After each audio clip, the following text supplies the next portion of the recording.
राधे राधे भक्तों। आज उत्पन्ना एकादशी की आप सभी को हार्दिक बधाई। किस तरह से ठाकुर जी ने सखुबाई की क्या क्या मदद करी और बहुत ही ज़्यादा सुनने वाली कहानी का आज हम लोग श्रवण करेंगे। महाराष्ट्र में एक गांव में एक ब्राह्मण रहते थे। उनके घर में केवल 4 लोग थे। एक ब्राह्मण, उनकी पत्नी ब्राह्मणी, उनका पुत्र और उनकी पुत्र वधू। उनकी पुत्र वधू बड़ी ही साध्वी और भक्ता थी, जिसका नाम सखुबाई था। वह बचपन से ही संत महात्माओं का संग करके निरंतर श्री कृष्ण के चिंतन में तन्मय रहती थी।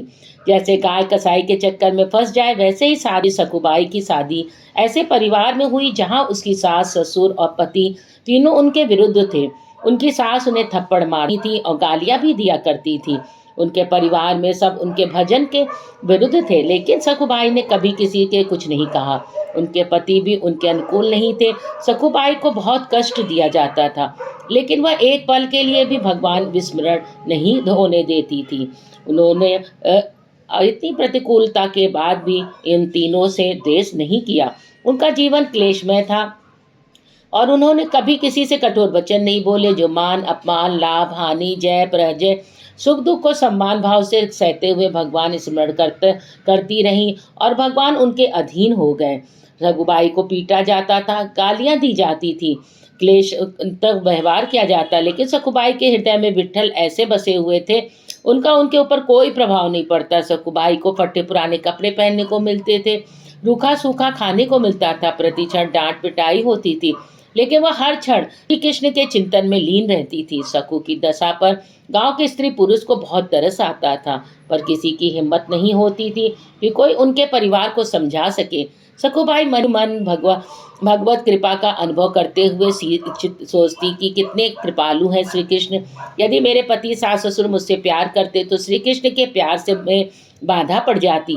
एक दिन किसी पड़ोसन ने सखुबाई से पूछा, तुम इतना दुख भोगती हो, तेरे मैके में कोई नहीं है क्या? न कोई खबर लेने आता है, न कोई तुम्हारा सहयोग करता है। सकू ने मुस्कुराते हुए कहा, जानती हो मेरा मैका कहाँ है? पंढरपुर में। और मेरे मायके वाले कौन है जानती हो? विट्ठल और रुक्मणी जी और सखी, उनका बहुत बड़ा परिवार है, असंख्य संतानें हैं। मुझे लगता है वो असंख्य संतानों की व्यवस्था में मुझे भूल गए हैं, इसलिए मुझे गरीब को खोज खबर लेने वो नहीं आ रहे हैं। मैं उनकी मुझ पर बहुत बड़ी कृपा है। पंढरपुर महाराष्ट्र का एक प्रसिद्ध धाम है। यहाँ एकादशी को बड़ा मेला लगता है, जिसमें भगवान श्री विट्ठल जी के दर्शनार्थ लाखों नर नारी दूर दूर से नाम कीर्तन करते हुए, नृत्य करते हुए उत्साहपूर्वक पंढरपुर की यात्रा करते हैं। जब यात्रा का दिन आया तो भक्तों की मंडलियां कीर्तन करते हुए, नाचते हुए पंढरपुर के लिए चारों ओर दल बना बनाकर जाने लगी। भक्तों को पंढरपुर जाता देख सखुबाई के हृदय का बांध टूट गया। विचार किया, क्या करूं? मेरे प्रीतम तो ऐसा बड़ा उत्सव हो रहा है, यदि मैं सास से पूछूंगी तो पिटाई हुई होगी। उन्होंने सोचा, सास ससुर पति कोई जानने तो नहीं देगा। सखुबाई को पानी भरने के लिए रोज कृष्णा नदी में जाना होता था। उन्होंने घड़ा लिया और कृष्णा नदी में जल भरने के बहाने घर से निकली। प्रेमी भक्तों के संकीर्तन दल को देखकर सखु के हृदय में प्रेम उमड़ पड़ा। पंढरपुर जाने की प्रबल इच्छा पर कर उन्होंने घड़ा वहीं रख दिया और वह भक्तों की मंडली में चली गई। उन्हें जाते हुए एक पड़ोसन ने देख लिया और दौड़कर उसने अपनी सास को बता दिया। उसकी बहू संतों की मंडली के साथ भाग गई है। अब सास और पति ने बड़े बड़े डंडे निकाले और उन्होंने सकू को रोकने के लिए दौड़ लगाई। उन्होंने देखा तो सकुबाई अपने प्रीतम के दर्शन के लिए विशेष इच्छुक थी और भक्तों के बीच में भगवत प्रेम से उन्नत हो रही थी। उनकी सास ने उनके बाल पकड़े, घसीट कर उन्हें बाहर लाई और वहीं उन्हें डंडे से मारना शुरू कर दिया। घर ले जाकर तीनों ने मिलकर उनकी पिटाई की। सकुबाई से हाँ विठल, हाँ कृष्ण, हाँ गोविंद कहती है। उनकी सास ने कहा, यह तो मामूली मार है, इससे न मानने वाली नहीं है। ऐसा पीटो कि यह चलने के लायक ना रहे, वरना यह भाग जाएगी और पंढरपुर की यात्रा करेगी। अभी 2 सप्ताह है पंढरपुर की यात्रा में, इसको जाकर खंबे में बांध दो और 2 सप्ताह तक न रोटी न पानी, रोज इसकी पिटाई करो, तब ये मानेगी। सास की आज्ञा और सकुबाई को उसके पति और ससुर ने बांध दिया। उनकी पिटाई की और उन्हें भोजन देना बंद कर दिया। उनके हृदय में यह दुख नहीं था, मुझे बांध दिया गया है, मुझे मारा गया है, मुझे गाली दी गई है। उनके हृदय में बस एक पीड़ा थी कि हे कृष्ण, आपके भक्तों के बीच मुझे कितना सुख मिल रहा। पहली बार जीवन में भक्त मंडली में मुझे नाचने को मिला। मैं आपके दर्शन के लिए जा रही थी। मेरी सामर्थ्य नहीं है कि मैं इस जन्म में इस नरक से निकल सकूं। हे करुणानिधि, क्या ऐसा नहीं हो सकता कि मैं इस जन्म में आपके दर्शन कर पाऊं? क्या मैं आपके मंदिर में आकर आपके भक्तों के बीच में नहीं नाच सकती? सखुबाई आंसू बहाते हुए कह रही थी, श्री कृष्ण, ऐसा कुछ उपाय करो कि मैं आपके दर्शन कर सकूं। मैं बहुत पतित हूँ, दीन हूँ, अधम हूँ। मेरी सामर्थ्य नहीं है कि मैं आप तक आ सकूं। हे प्रभु, आप कृपा करो। बहुत सुंदर अवसर मिला है। भक्तों की मंडलियां जा रही हैं आपके दर्शन करने के लिए। बार बार अवसर नहीं आएगा। हे नाथ, आप कृपा करोगे तभी दर्शन हो सकते हैं। मेरी सामर्थ्य नहीं है कि मैं इस चुंगल से छूट सकूं। सखुबाई श्री हरि का आंतरिक चिंतन कर रही थी। तब भक्त तकलीफ में हो तो हरि को चैन कैसे पड़ सकती है? रुक्मणी जी ने देखा तो प्रभु के चेहरे पर उदासी और बड़ी चिंता थी। उन्होंने ठाकुर जी से पूछा कि नाथ, आप चिंता में कैसे हैं? लगता है कोई भक्त कष्ट में है। भगवान ने कहा, हाँ, एक ऐसी भक्त है जिसको बहुत पीटा जा रहा है, क्लेश दिया जा रहा है। वो मुझसे मिलना चाह रही है, उसको बांध दिया गया है। आपको थोड़े दिन के लिए हमसे विरह सहना पड़ेगा, क्योंकि हमें कुछ दिन वहाँ रहना पड़ेगा, तभी बात बनेगी। रुक्मणी जी ऐसा कहा। प्रभु तत्काल सखुबाई के समीप गए। उन्होंने न भोजन दिया जा रहा था, ऊपर से गालियां दी जा रही थी और पिटाई की जा रही थी। सखुबाई की आंखों में अश्रु बह रहे थे और वो प्रभु के ध्यान में निमग्न थी। प्रभु ने एक बहुत सुंदर नवयुवती का रूप धारण किया और बोले, सखुबाई, मैंने सुना है तुम पंढरपुर जाना चाहती हो, चलोगी मेरे साथ पंढरपुर?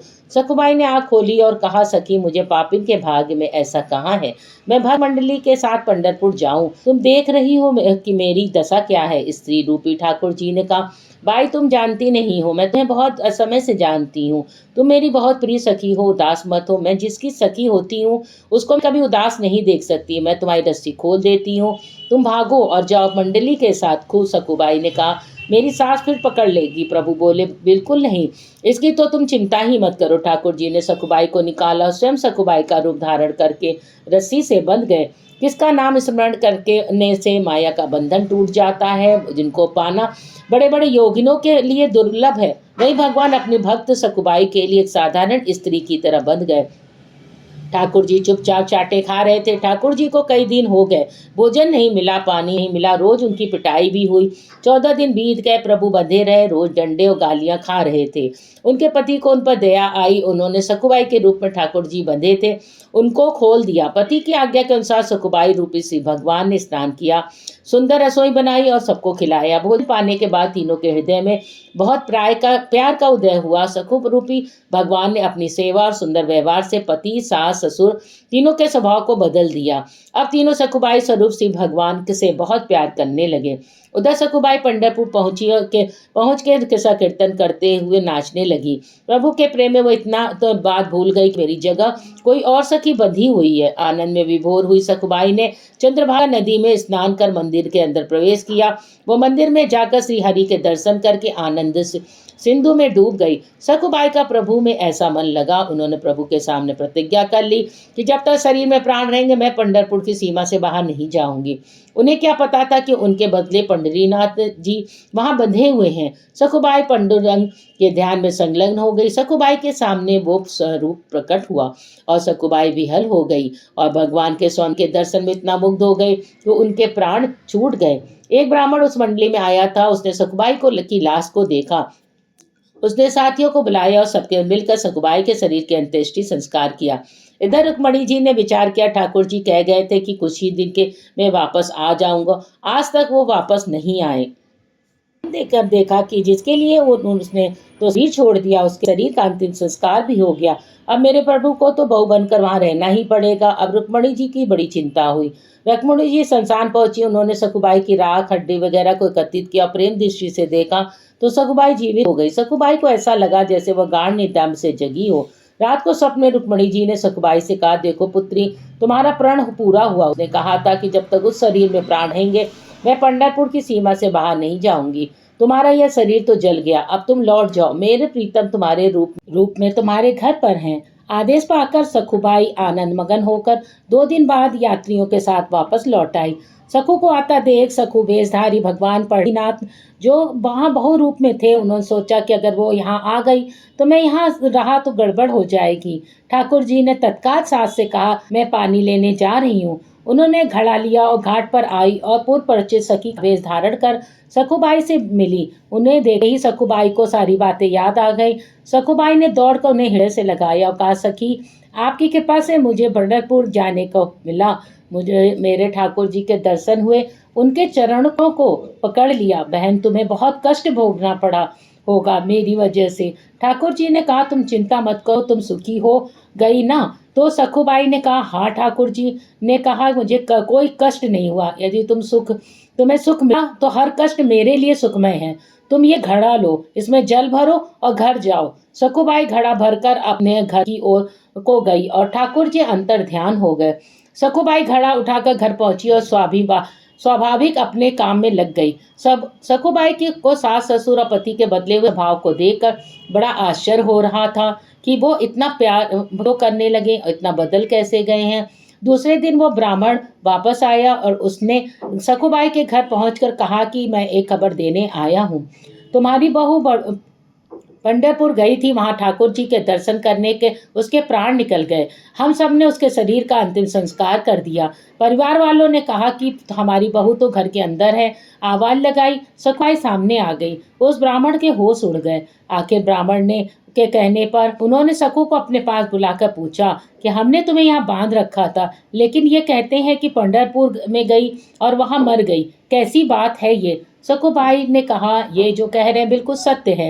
जिस समय आपने मुझे बांध रखा था उसी समय कोई नवयुवती स्त्री आई थी और उसने मेरी सहायता की, मुझे खोल दिया। मैं भक्तों के साथ पंढरपुर गई और वहाँ यहाँ पे वो बंधी रही। मुझे तो यहाँ भेज दिया, स्वयं आपका प्रतिकूल व्यवहार सहती रही। मैं पंढरपुर जरूर गई थी, वहाँ एक दिन मुझे बेहोशी भी हुई। बाद में मुझे मालूम हुआ कि मैं मर गई थी और मेरे शरीर को जलाया गया था, पर रुक्मणी जी ने मुझे पुनः जिंदा कर दिया और वापस भेज दिया। मैं जब नदी के पास आई तो वह युवती जिसने मुझे खोला था वह मुझे घड़ा देकर चली गई। आप लोग जानते हैं वो युवती कौन थी? सास ससुर और पति ने कहा, हमें तो पता नहीं। सखुबाई ने कहा, जब वो चली गई तो मुझे पता चला कि वो मेरे पांडुरंग विट्ठल ही थे। आप लोगों का बड़ा सौभाग्य है कि आपको मेरे इष्ट के दर्शन हो गए। यह सुनते ही सखुबाई के सास ससुर और पति उनके चरणों में गिर पड़े और कहा, हमने तुम्हें पहचाना नहीं। हमारे घर में ऐसी परम भक्त परम साध्वी रहती है जिसके अधीन श्री भगवान हमने बहुत सताया है, हम पर कृपा करो। संत सखुबाई के ने सास ससुर और पति को भक्ति का उपदेश दिया। तीनों भजन परायण होकर सखुबाई की कृपा से भगवत धाम प्राप्त हुए। से ये ज्ञात होता, चाहे जितना दुख क्लेश आए, आपको दुख क्लेश देने वाले व्यक्ति को कभी क्लेश देने का विचार मत करना, आनंदित होकर सहना, तो हरि आप पर कृपा करके आएंगे और आपको हृदय से लगा लेंगे और हमारे जन्म जन्म का दुख दूर हो जाएंगे। गाथा अच्छी लगी हो तो हमारे चैनल को लाइक और सब्सक्राइब कर दें और बेल आइकन को प्रेस कर दें।